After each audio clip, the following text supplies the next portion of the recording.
بلوچی میں وسعت زیادہ ہے، وہ 5 اشعار کو ترجمے میں 7 اشعار میں تبدیل کر دیا ہے۔ یہ تو تھا شاعر مستوکلی کا تعارف، ان کے مترجم طارق قریشی کا تعارف۔ اب ذرا نظم کی طرف آ جائیے۔ اس نظم میں اللہ تعالیٰ کی وحدانیت کا بیان ہے، اللہ کے ایک ہونے کا بیان ہے، اللہ واحد، اللہ لا شریک، اللہ ذات میں ایک، اللہ صفات میں ایک، اللہ تعالیٰ صفات کے تقاضوں میں ایک، یعنی اللہ سے ہی مانگنا ہے، اللہ کے آگے ہی جھکنا ہے، اللہ سے ہی امیدیں وابستہ رکھنی ہے۔ عزیز طلبہ، اس پوری نظم کو آپ سورہ اخلاص کے حوالے سے سمجھ سکتے ہیں۔ بسم اللہ الرحمن الرحیم، قل هو اللہ احد اللہ الصمد لم یلد ولم یولد ولم یکن لہ کفوا احد۔ اللہ ایک ہے، اللہ لا شریک ہے، اللہ بے نیاز ہے، نہ اس نے کسی کو جنا، نہ اس سے کوئی جنا گیا، اور اس کا کوئی ہمسر نہیں۔ انہی باتوں کی وضاحت کی گئی ہے اس نظم میں۔ اللہ کی وحدانیت کا بیان ہے، اللہ تعالیٰ کے قہار اور غفار ہونے کا ذکر ہے۔ اللہ قہار ہے، اللہ قہر نازل کرنے پر آئے تو کوئی اللہ کے قہر سے بچ نہیں سکتا، کوئی اللہ سے چھپ نہیں سکتا۔ اس کا قہر اتنا شدید، اتنا عبرتناک اور اتنا زیادہ ہے۔ لیکن اگر اللہ رحم کرنے پر آئے تو اللہ غفار ہے، تو پھر اللہ جیسا رحم دل بھی کوئی نہیں ہے۔ اللہ کی سخاوت سے، اللہ کے رحم و کرم سے کوئی رہ نہیں سکتا۔ اللہ کا رحم و کرم سب کے لیے ہے۔ تو دونوں صفات ہیں اللہ تعالیٰ کی، اللہ قہار بھی ہے، اللہ غفار اور جبار بھی ہے۔ مگر اللہ تعالیٰ قرآن ہی میں فرماتے ہیں کہ میرا جبار ہونا میرے غفار ہونے پر حاوی ہے، یعنی جو صرف ڈومینیٹ کرتی ہے وہ کیا ہے؟ جبار ہونا اور غفار ہونا۔ اس بات کو سمجھیے کہ دیکھیں اللہ قہار ہے، اللہ نے قہر نازل کیے، بڑی بڑی امتوں کو تباہ کر دیا، لیکن اللہ غفار جبار زیادہ ہے۔ کس طرح سے؟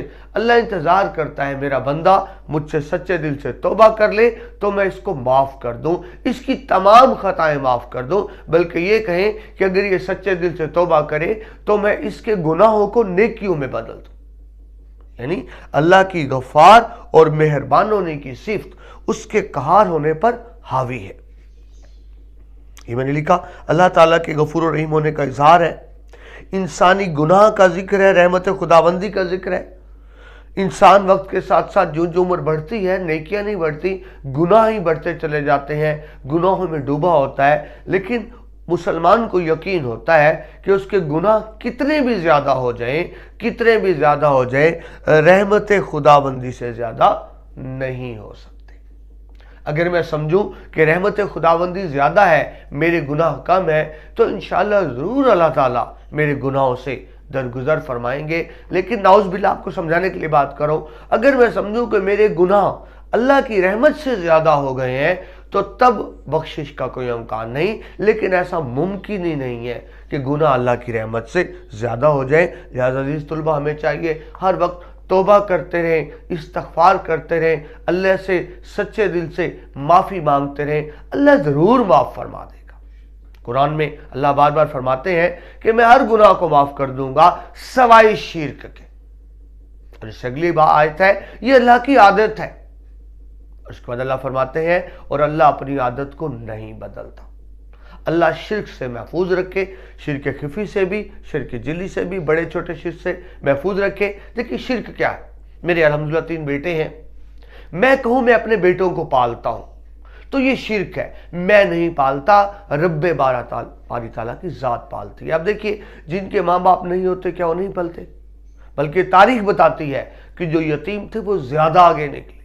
اللہ تعالیٰ پالتا ہے، انسان نہیں پال سکتا۔ میں کہوں کہ میں اپنے آفیسر کے ساتھ، باس کے ساتھ بنا کے رکھوں تاکہ میری ترقی ہو جائے، میری تنخواہ میں اضافہ ہو جائے، یہ بھی شرک ہے۔ رزق دینے والا، رزق بڑھانے والا، رزق کم کرنے والا اللہ تعالیٰ ہے، انسان نہیں ہے۔ میں کسی سے ڈر کے بیٹھ جاؤں کہ مجھے جان سے مار دے گا، چھپتا پھروں، تو یہ بھی شرک ہے۔ زندگی اور موت اللہ کے ہاتھ میں ہے۔ اللہ نے میری زندگی رکھی ہے تو کوئی مجھے مار نہیں سکتا، اور میرے آخری وقت آ گیا تو کوئی مجھے بچا نہیں سکتا۔ دنیا والے نہ ذلت دے سکتے ہیں نہ عزت دے سکتے ہیں، یہ ساری چیزیں اللہ کے ہاتھ میں ہیں۔ مگر ان کے لیے کسی بندے سے توقع وابستہ رکھنا یہ شرک میں شامل ہے، جس کو اللہ تعالیٰ معاف نہیں کرے گا۔ تو یاد رکھیے سب سے بڑی عبادت توحید، اللہ کو ذات صفات میں واحد و یکتا ماننا۔ تو وہی بات، انسانی گناہ، رحمت خداوندی پہ یقین ہے، اللہ کے دیدار کی خواہش ہے۔ انسان ظاہری حیثیت میں اللہ کا دیدار نہیں کر سکتا، ہاں قیامت کے دن اللہ نیک بندوں کو اپنا دیدار کرائیں گے۔ اس کا ذکر ہے کہ اللہ مجھے اس صف میں کھڑا کر دے جو تیرے دیدار کرنے والے ہوں۔ اور آخر میں دوبارہ کہا گیا کہ شاعر کو رحمت باری تعالیٰ کا یقین کامل ہے کہ اللہ تعالیٰ یقیناً رحمت فرمائیں گے ہم پہ، اللہ بھی رحمت فرمائیں گے، اور نبی پاک مصطفیٰ صلی اللہ علیہ وآلہ وسلم کی شفاعت کو بھی قبول فرمائیں گے، اور انشاءاللہ العزیز مسلمان جنت میں جائیں گے۔ یہ تو تھا نظم کا تعارف۔ اب باقاعدہ نظم شروع کرتے ہیں۔ مستوقلی کی بلوچی نظم کا اردو ترجمہ وحدانیت، واحد ایک ہونا، اور جو بھی آپ سے عرض کی اللہ کی توحید کا اظہار ہے۔ پہلا شعر جی، اے خدا تو ہے واحد و یکتا، ہے یہ شاہی فقط تجھے زیبا۔ اے خدا، اللہ کو مخاطب کیا جا رہا ہے، اللہ واحد ہے، یکتا ہے۔ یکتا کا مطلب بھی ایک، واحد کا مطلب بھی ایک۔ اللہ ایک ہے، ہر اعتبار سے ایک ہے، ذات میں، صفات کے تقاضوں میں۔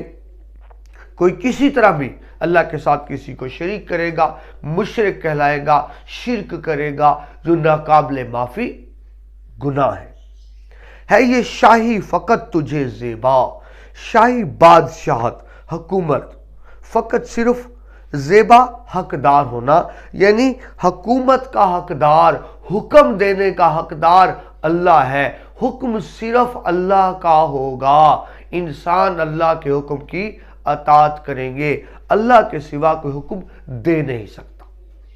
یہ آپ کی معلومات کلیئرز کر دوں، آپ نے سال دوم میں مطالعہ پاکستان پڑھنا ہے، میٹرک میں پڑھا ہوگا۔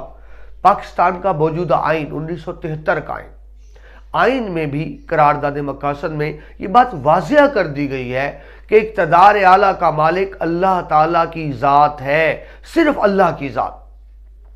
بلکہ آپ کو اگر الفاظ سنا دوں اس کا مفہوم کس طرح سے بنتا ہے۔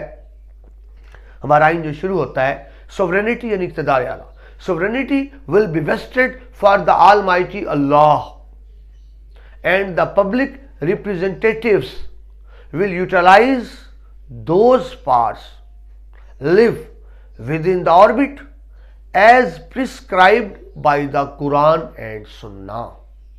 اقتدار اعلیٰ ترجمہ کر دوں، اقتدار اعلیٰ کا مالک اللہ تعالیٰ کی ذات ہے، عوام کے منتخب کردہ نمائندے اللہ کی بتائی ہوئی حدود کے اندر رہ کر ان اختیارات کا استعمال کریں گے، یعنی اقتدار، حکومت، حکم اللہ کا ہی ہوگا کہ وہی کائنات کا خالق اور مالک ہے۔ یہ تو لفظی ترجمہ تھا، مفہوم دیکھیے پہلے شعر کا، اے خدا تو واحد اور اکیلا ہے اور صرف تو ہی اقتدار اعلیٰ کا حقدار ہے، حکومت صرف اللہ کی۔ حوالے کے اشعار دیکھیے، گواہی دے رہی ہے اس کی یکتائی پہ ذات اس کی، دوئی کے سب نقش جھوٹے ہے سچا ایک نام اس کا، دوئی دوسرا غیر اللہ، وہ سب جھوٹے ہیں، صرف ایک سچا نام اللہ تعالیٰ کا۔ سروری زیبا، سروری حکومت، سروری زیبا فقط اس ذات بے ہمتا کو ہے، حکمراں ایک وہی، باقی بتانے آزری، باقی سب آزر، بت ہے، صرف اللہ ہی ہے جو حکم دیتا ہے اور ہمیں جس کا حکم ماننا ہے اور جس کی اطاعت ہی دنیا اور آخرت میں کامیابی کا ذریعہ ہے۔ اس کے سوا، اللہ کے سوا تو بڑی بڑی طاقتیں آئیں، ختم ہو گئیں، نست و نابود ہو گئیں۔ دیکھیے انسان مخلوق ہے، وہ ایک وقت تھا کہ نہیں تھا، جلد ایک وقت آئے گا کہ نہیں رہے گا۔ اللہ تعالیٰ ابتداؤں کی ابتدا، اللہ تعالیٰ انتہاؤں کی انتہا۔ انسان تو نہایت محدود زندگی لے کر آیا ہے، نہ گورے سکندر نہ ہے قبر دارا، میٹے نامیوں کے نشان کیسے کیسے، کتنے بڑے بڑے طاقتور بادشاہ ختم ہو گئے، نست و نابود ہو گئے۔ میں نے قرآن پاک کا ہی حوالہ دیا آیات کا، کیونکہ یہ اس میں حمد ہی ہے، اس میں اشعار کے ساتھ ساتھ آیات کے والے آئیں گے۔ اللہ قرآن میں فرماتے ہیں اے کہہ دو اے اللہ جو بادشاہوں کا بادشاہ ہے تو جسے چاہتا ہے بادشاہت دیتا ہے اور جس سے چاہتا ہے چھین لیتا ہے۔ یہ وہی بات جو پہلے شعر میں بیان ہوئی۔ بڑھتے ہیں دوسرے شعر کی طرف۔ تو اگر قہر پر اتر آئے تیری ستوت کا ہی رہے چرچا۔ دوسرا شعر ہم آگے دوسرے لیکچر میں کریں گے۔ پہلے لیکچر میں ہم نے شاعر کا تعارف دیکھا اور پہلے شعر کی تشریح کی۔ دوسرے لیکچر میں آپ سے دوبارہ ملاقات ہوتی ہے۔ اللہ حافظ۔